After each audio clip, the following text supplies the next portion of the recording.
Hi, I'm Alex, and I have a dream.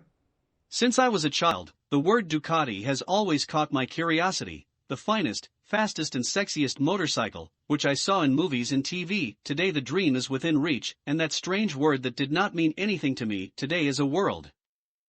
Nostalgia was the guiding axis of this design. The vibes of the 80s and 90s, coupled with the top of the highest technology of the time, and the current design trends point in a particular direction: cyberpunk, synthwave, or retrofuturistic, as you want to call. That would be the aesthetics. Functionally, I'm looking for a motorcycle for weekends, going from city to city with friends and turning some heads when I get to the stops. The general design is based on a drag bike, a large fairing, long rear axle, and a low seat with support for the abdomen and chest on the gas tank and lumbar support on the backrest. In the fairing, the aim is to maintain aggressive aerodynamics with a large, very long front. At first, it limited the turning radius too much, as we want a street bike to be. On the straight line of the fairing, a large space was created for the tire that it is disguised within the large air intakes, allowing a turning angle of up to 30 degrees. Likewise, the air intakes are integrated, for high-flow filters and under the engine, independent nozzles for each exhaust pipe.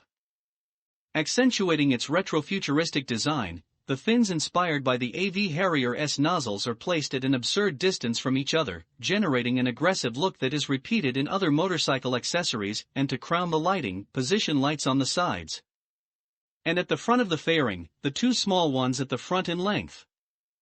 We continue with the chassis. The position of the telescope is relocated, increasing the angle of launch, allowing the front of our motorcycle to be lowered, going through the bases through the shock absorbers and repositioning the controls. In the middle, the classic Ducati geometry is maintained and trimmed at the end of the tank to make way for a simple tubular structure with a high tail to provide lumbar support in the seat, accentuate aerodynamics, and allow for a large taillight, which we will talk about shortly. Meanwhile, we will continue with the seat and the gas tank.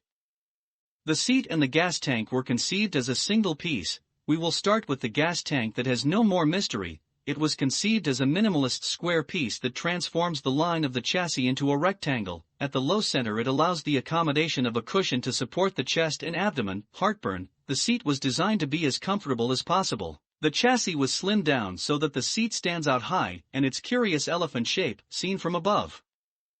We already mentioned that the chassis was cut off at the end of the tank and slimmed down to accommodate a slimmer seat that allows for easy leg swing back into our new driving position, and lengthened to receive a tank-like seat cover. With a small slope downwards, below it, we find a large rear light, which allows the storage of electronics. Inside, this rear light is topped by aluminum fins that protect the lamp and improve brightness with constant shadow that generate. We arrive at the rear suspension. The first thing we see is the giant monoshock. It is proposed to maintain the same line of the chassis and supports the swing arm that replicates the typical Ducati beam structure. To finish off the design, some carbon fiber protectors are proposed that wrap the rear fork bars, leaving the holes for the connection of the new pedals. The protector was also molded to hold a small bottle of NOS, which is not mandatory, but would be good for a little tour of the circuit. And now the wheels. It is proposed to use the same rims, but decorate them. Ducati has been manufacturing caps for its MotoGP for a long time, so decorating our rear rim with large carbon fiber caps will be impressive. Inspired by the jet turbine design, with small propellers all around, and a very well-defined LED strip that combines perfectly with the neon style we use, to fit these wheels with Pirelli Diablo Rosso 4 to have the best grip and clue. Well, this is my proposal, and with your support, we will be in this small workshop creating an aggressive and very imposing beast